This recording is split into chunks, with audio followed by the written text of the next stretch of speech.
title of this note is Definite Integrals. And the outcome here is that you're going to be able to write Riemann sums as and definite integrals, and also calculate integrals. And we're going to do it graphically and with the calculator. So what is a definite integral? So if you take a look at these graphs here, looking at the top left, we have a function, and we've done a rectangular approximation. You can see there's 4 blue rectangles. And then in the next picture, in the red one, there are now 8 rectangles that are being used to approximate the area under that curve. And what I hope you can see is that between the blue and the red, the amount of white space, the space that's not accounted for, has decreased. And then in the bottom left picture, we see the green rectangles. Again, it's getting to be a better approximation. And then the yellow, an even better approximation.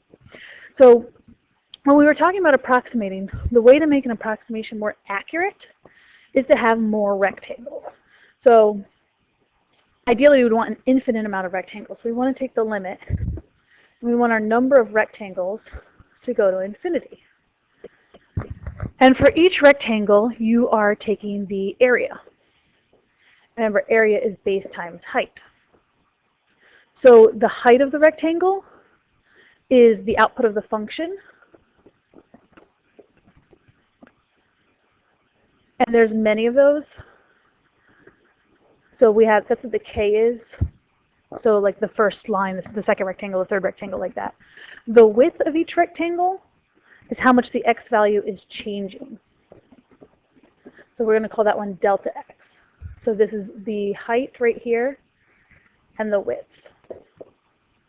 And what we do is we take the area of each rectangle. This is the area.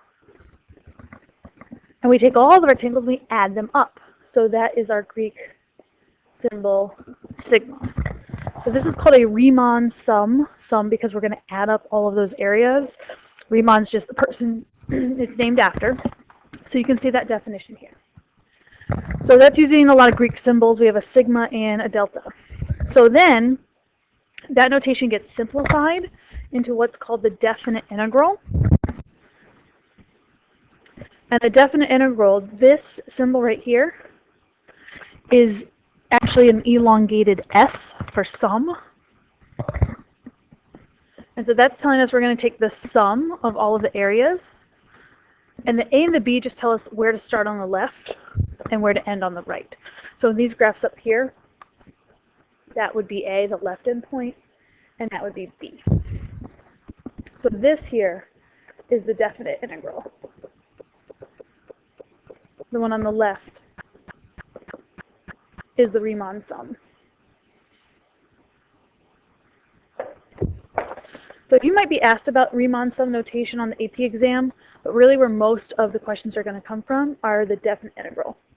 So a little bit of vocabulary around the definite integral that you're going to need to know. So this symbol is just called the integral sign. And the A and the B are called the limits of integration, where A is the lower limit of integration, and B is the upper limit.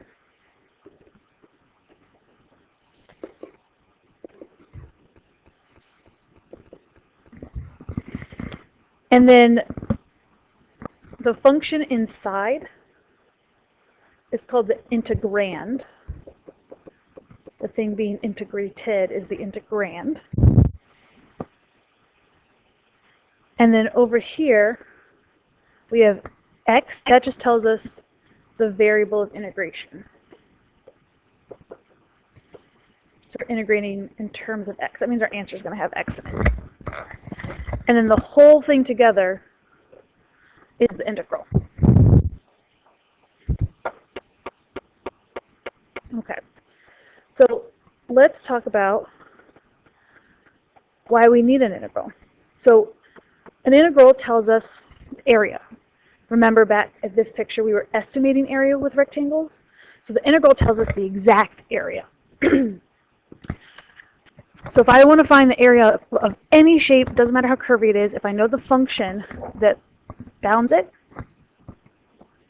right there, I can find the area. This is called the area under the curve. When we say under the curve, we just mean to the x-axis. So if I want to find the area under the curve, I would take the integral from a to b of the function. If you take a look at the second graph, notice this is the function sine x. So it's just the parent function. Here it is graphed. And if we were to take the area from 0 to pi of sine x with respect to x, it's going to be 2. Don't worry about how that's calculated just yet, but it's 2. If we were to take the area of the second section from pi to 2 pi of the function sine x with respect to x, that area is also 2, but because it's under the x-axis, we say that it's negative 2. The negative just tells us that it's under the x-axis. So now, if we put it together, if I want the area of the whole thing from 0 to 2 pi, it's the net area. So this part is positive 2, this part is negative 2, so the net is 0.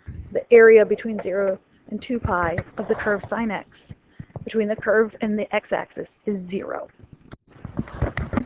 Okay, so the last thing we're going to do is we're going to evaluate an integral on the calculator. And in full effect, we'll do the one that we just saw. So what is the area from 0 to pi of sine x dx? Luckily, your calculator knows how to do this for you.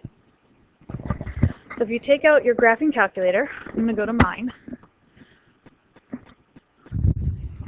What you can do is, under the math feature, you scroll down. Choice 8 is numerical derivative. We want choice 9, function integration. Okay, so I'm going to choose choice 9. And it actually pulls up the integral on my calculator. So there's not really any work here for me to do except type it in. So my lower limit is 0. My upper limit is 2 pi. And then right here I'm going to type the function sine x.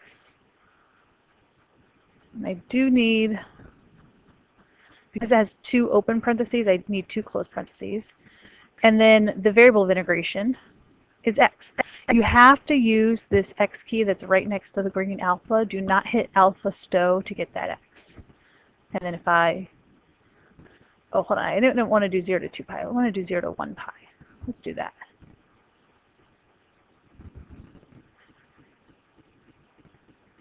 And there it is, the answer is 2. Eventually we're going to be able to do this without the calculator. But if you are in the calculator active section of your AP exam, you can just go and type it in right here. So that is going to be the end of our notes. And when we come into class, we're going to practice writing integrals and looking at graphs.